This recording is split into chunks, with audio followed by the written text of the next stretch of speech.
सबसे पहले ये जो allow me to use the word तमाशा, ये जो लगा हुआ है पंजाब असेंबली वाला, ये क्या है? 6 तारीख, फिर 16 तारीख, फिर अब कहा जी आज का नोटिफिकेशन आ गया जी कि अब आज हो रहा है, इसमें क्या व्हाट्स गोइंग ऑन?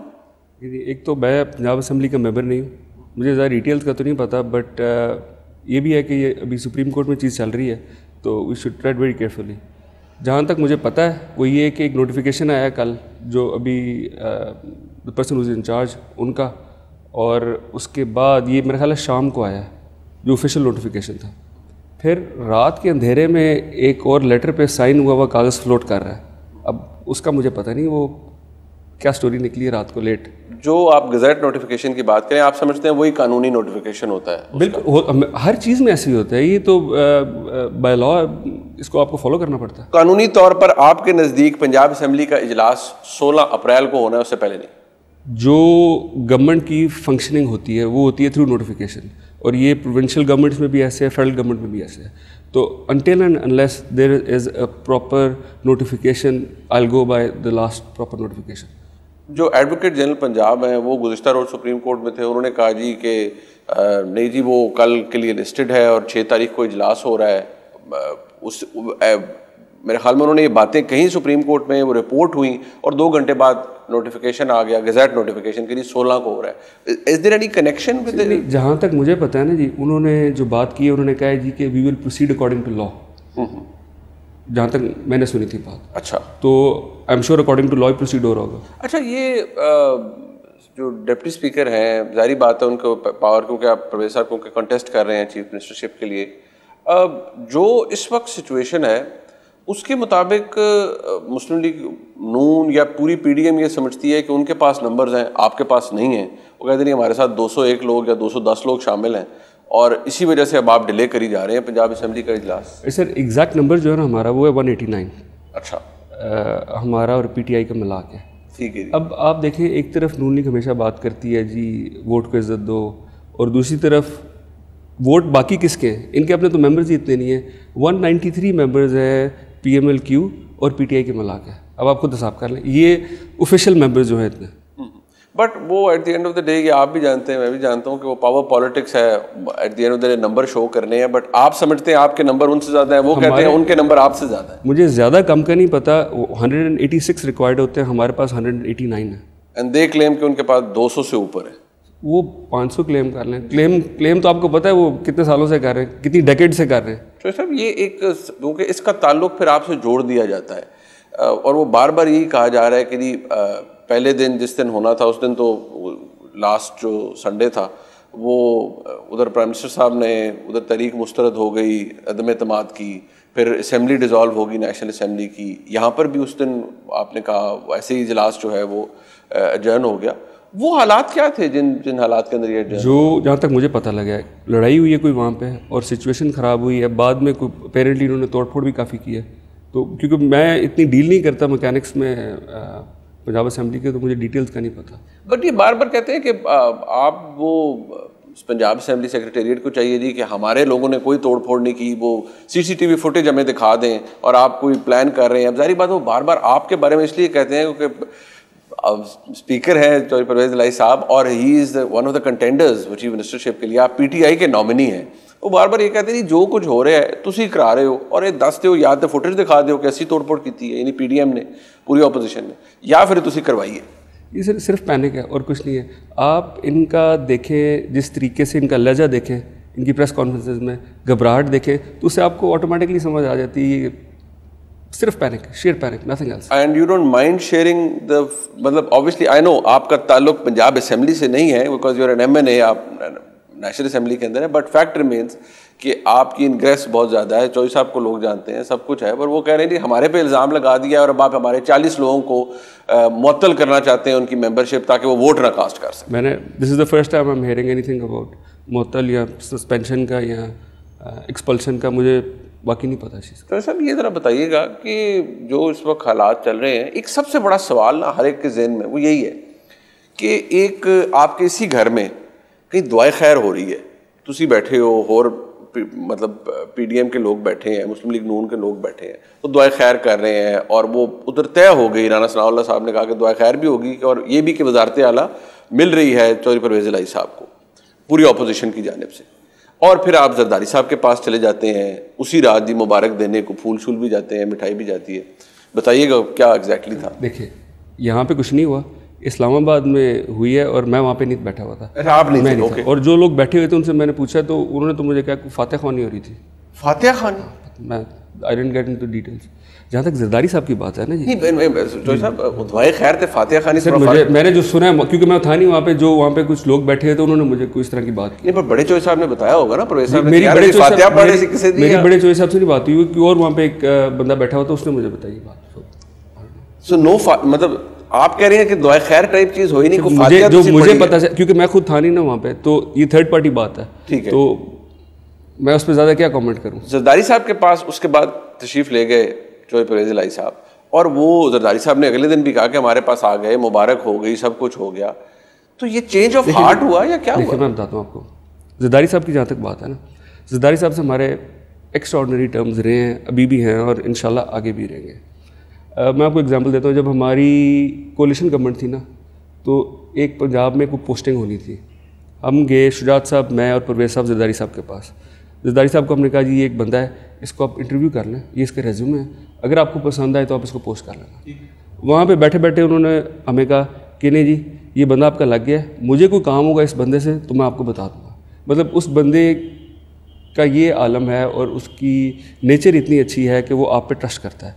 तो उन्होंने अगर फील किया है कि उनको हमने लेट डाउन किया, वो इंशाल्लाह पूरा करेंगे। बट वो अगले दिन तो बिल्कुल वो लग रहा था बसद इतराम कि आपने उन्हें लेट डाउन किया है। बट मैं ये जानना चाह रहा हूँ कि जब आप उनके पास परवेज़ साहब तशरीफ़ ले गए कि बात सब तय हो गई, तो कहा जाता है कि आपको किसी का फ़ोन आया, चौधरी मोहनिस इलाही साहब को किसी का फ़ोन आया? फ़ोन नहीं आया। मैं बताऊँ, देखिए इसको थोड़ा बैकग्राउंड में आ जाए। मैं 2007 में सियासत में आया हूँ, ठीक है। जब मैं पॉलिटिक्स में आया हूँ, शुजात साहब ने और परवेज़ साहब ने 2007 से लेके अब तक 2022 तक recently day in and day out मुझे एक ही बात की है उन्होंने कहा है कि शरीफों का तुमने कभी इतबार नहीं करना। ये शुजात साहब ने और परवेज़ साहब दोनों ने मुझे डिफरेंट अपने ना लाइफ के इंस्टेंसेस दिखा के, तब हमारे साथ ये हुआ, तब हमारे साथ ये हुआ, तब हमने इनका साथ दिया, तब हमें मोहतरमा बेनज़ीर से ऑफ़र थी, फ़ारूक लगारी साहब लेके आए, तब इन्होंने ये किया, तब इन्होंने ये किया। तो वो एक बड़ी लंबी हिस्ट्री है। तो एक ट्रस्ट का बहुत बड़ा डेफिसिट था। जब ये बात हुई तो मैंने फिर दोनों को बैठाया, मैंने कहा जी एक तरफ आपने मेरी ये ट्रेनिंग की हुई है, मुझे दिन रात आपने ये सिखाया हुआ है, अब एकदम ऐसा क्या चेंज हो गया। यहाँ से मैंने कॉन्वर्सेशन शुरू की थी, फिर आगे हमारी कॉन्वर्सेशन चलती रही है। और जब ये फैसला हुआ है, इवेंचुअली जो चीज़ जिसने चेंज किया ना, वो हुआ है कि जी अब टाइम आ गया कि आपने डिसाइड करना है कि आपने पाकिस्तान का सोचना है या हमने अपना सोचना है। और इस अच्छे फ़ैसले में अगर किसी ने बहुत अच्छा रोल प्ले किया ना जी, तो मैं ऑनेस्टली आपको बताऊँ, परवेज़ खटक साहब, शाह महमूद कुरैशी साहब और असद उमर साहब, इन्होंने आखिरी जो बिल्कुल एंड टाइम पे हमें रोका है ना, उस हमाकत करने से, वो ये तीन शख्स हैं। एक इम्पॉर्टेंट एस्पेक्ट है कि जिस दिन आप ये थोड़ा सा समझा दीजिए लोगों को, क्योंकि रात तक तासुर यही था। मैं again I am coming to that point कि अगले दिन पूरे जरदारी साहब ने भी प्रेस कॉन्फ्रेंस में कहा कि जी रात को मेरे पास आए और मुबारक हो गई। तो ये फैसला एकदम तो नहीं हुआ होगा, तो आप लोगों ने सुबह फैसला किया आफ्टर एवैल्यूएटिंग? फैसला हमने, जब मैंने बुज़ुर्गों को कन्विंस किया ना, उसके बाद उन्होंने कहा यार चल फिर ऐसा ना करने हैं कि कल आ रहे ने अपना असद उमर साहब, परवेज़ खटक साहब और शाह महमूद साहब, उनसे बात करते हैं, उसके बाद फैसला करेंगे। तो मैंने कहा चलें ठीक है, बेहतर है, और अल्लाह भला करे इन तीनों का कि इन्होंने फ़ैसला ठीक करवा दिया। अच्छा, तो ये मुझे बताएं कि जब आप उधर गए प्राइम मिनिस्टर साहब के पास, उधर चले, आपका मामला हल हो गया, जो फौरी तौर पर खबर आई वो ये आई कि जी आपकी फैमिली के अंदर इसके ऊपर बड़े रिजर्वेशंस हैं, बुजुर्गों के रिजर्वेशंस हैं इस फैसले के ऊपर कि जी आप गवर्नमेंट के साथ क्यों साइड कर रहे हैं। और ये कहा गया बुजुर्ग जो हैं वो ये कहते हैं, शुजात साहब ये कहते हैं कि नहीं, हमें दूसरी तरफ देखना चाहिए। नहीं, ऐसी कोई बात नहीं। शुजात साहब was on board day one से, और आज की बात नहीं है। मैं जब से पढ़ के आया था ना वापस कारोबार में भी, मुझे सबसे ज़्यादा सपोर्ट वाले साहब से भी ज़्यादा हमेशा शुजात साहब ने की है, हर चीज़ में।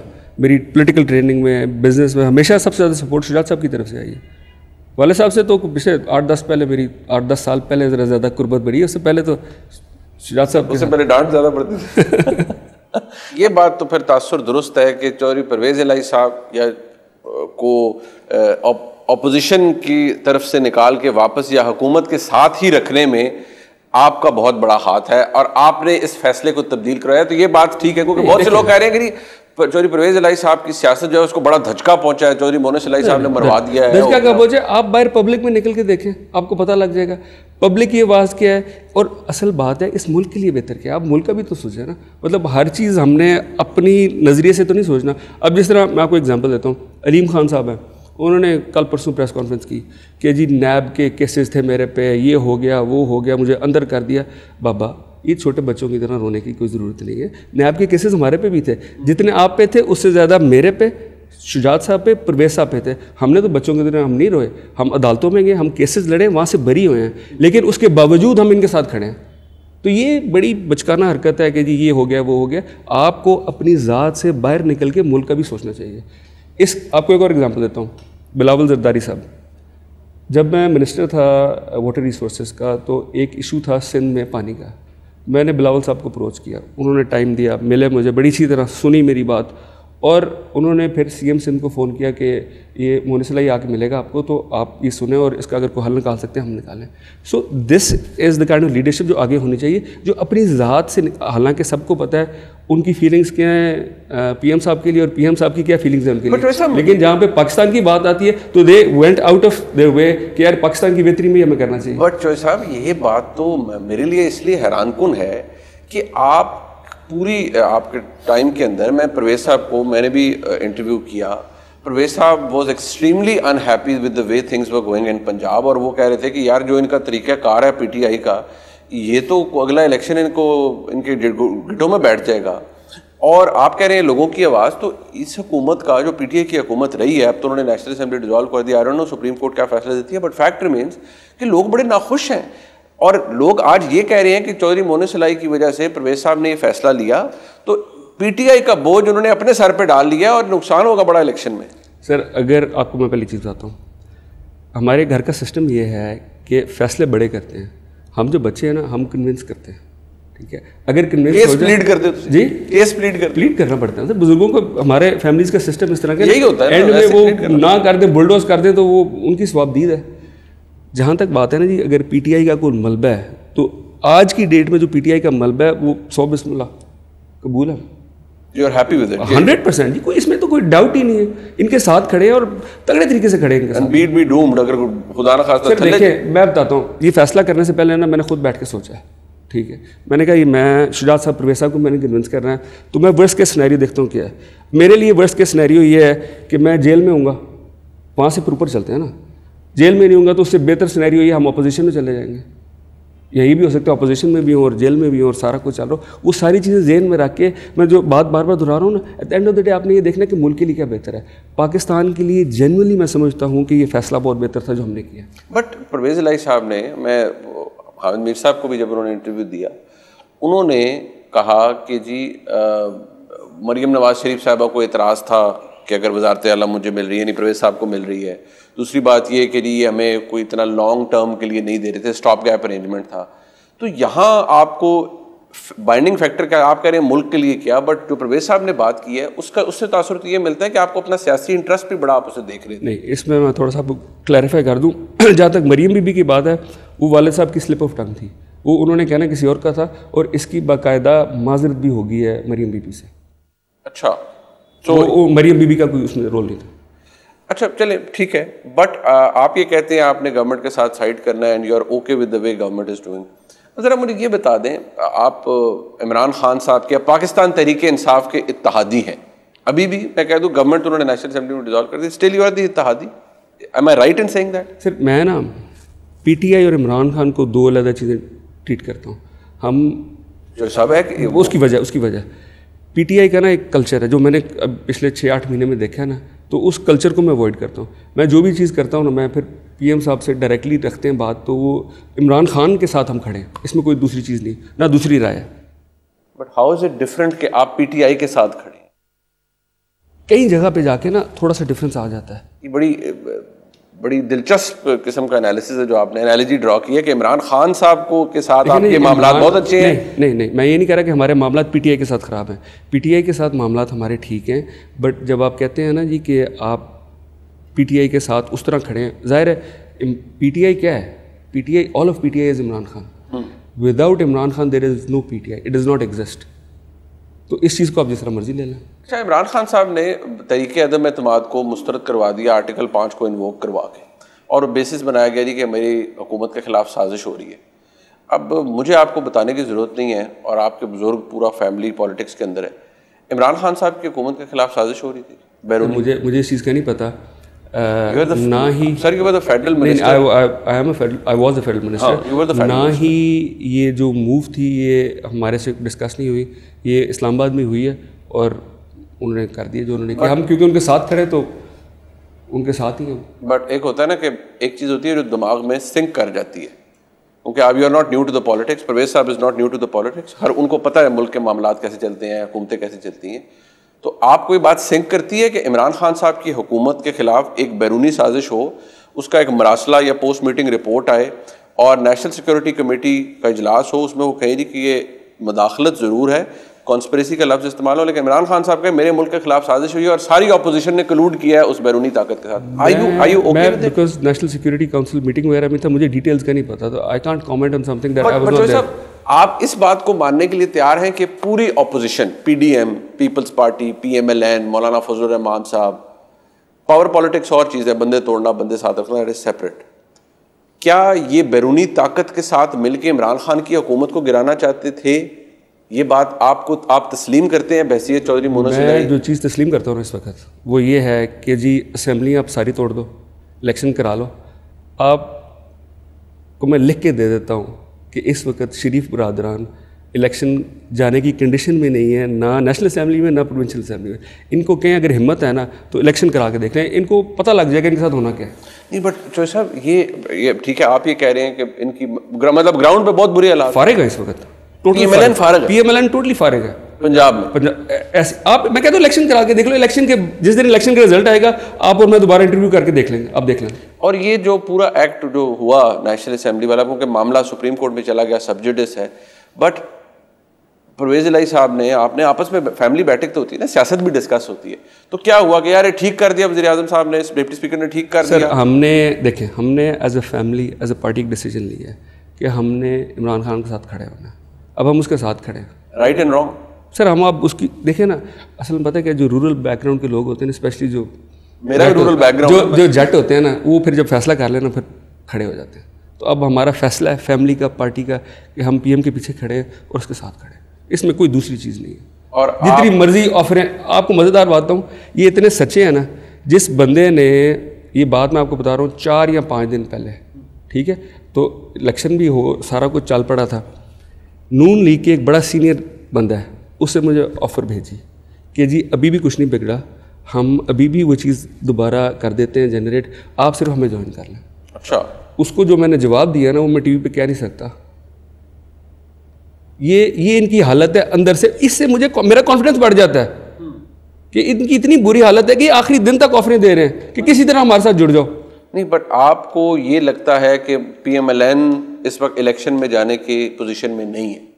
मैं तो कह रहा हूँ जी, मुझे लगता है, मैं शायद गलत हूँ, इनको क्या आ जाओ ना। देखिए इतने सालों से ये एक ही चीज़ रोते रहे हैं ना, इलेक्शन इलेक्शन इलेक्शन इलेक्शन, तो कराओ ना इलेक्शन यार, आओ ना इलेक्शन, कहो आप कि इलेक्शन कराना है, हमने बैठ के बात करो, सारी असम्बलियाँ पाकिस्तान की तोड़ो, इलेक्शन कराओ। बट साहब आप सियासत इसी मुल्क में करते हैं, आपने कहा मुल्क के लिए बेहतर है, एक आइन है जिसके तहत हम सब ताबे हैं, मुल्क के जितने बड़े कानूनदान हैं उनका व्यू ये है आज की तारीख में कि जो डिप्टी स्पीकर नेशनल असेंबली ने किया और जो पूरा उनसे करवाया गया वो गैर आइनी है, आइन को बड़ा ब्लेटेंटली वायलेट किया गया। अगर ऐसा ना होता तो सुप्रीम कोर्ट सुओ मोटो ने लेती थी, मैटर इज सब जुडिस।